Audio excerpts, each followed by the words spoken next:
জি, বলেন।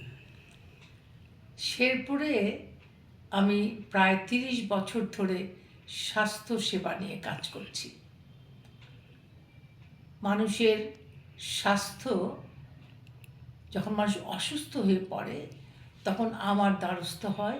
আমি তাদের নিয়ে ময়মনসিংহ মেডিকেল কলেজ হসপিটালে পৌঁছাই, পঙ্গু হাসপাতালে পৌঁছাই, মেডিকেল কলেজ হসপিটালে পৌঁছাই ঢাকায়। এভাবে নানাভাবে তাদের পাশে দাঁড়াবার চেষ্টা করেছি।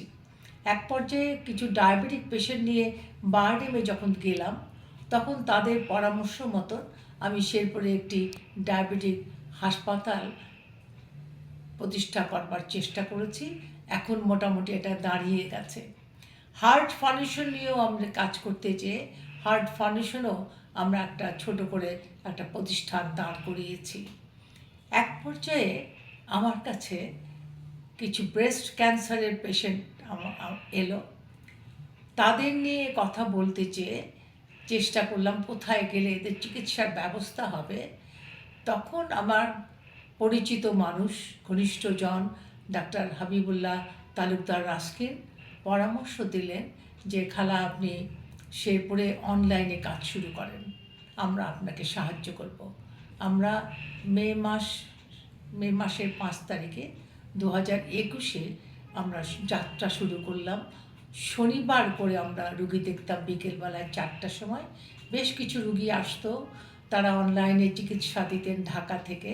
এভাবেই কাজটা চলছিল। তারপর এটা 2024-এ ডাক্তার হাবিবুল্লাহ রাস্কিন তার গ্রুপ নিয়ে ঢাকা থেকে চলে আসলো আমাদের এখানে। আমরা অনকোলজির, যে ক্যান্সারের চিকিৎসার জন্য একটা ছোট্ট করে আনুষ্ঠানিকতার মধ্যে দিয়ে শুরু করলাম ক্যান্সারের চিকিৎসা দেওয়া। আমাদের হাসপাতালে যেসব পেশেন্টরা আসে তাদেরকে নিয়েই আমরা ব্রেস্ট ক্যান্সারের চিকিৎসাটা দেওয়ার চেষ্টা করেছি। সন্দেহজনক হলে তাদেরকে আমরা ঢাকায় পাঠাই রাস্কিনের সঙ্গে যোগাযোগ করে। এভাবেই আমরা একটু একটু করে এগোচ্ছি।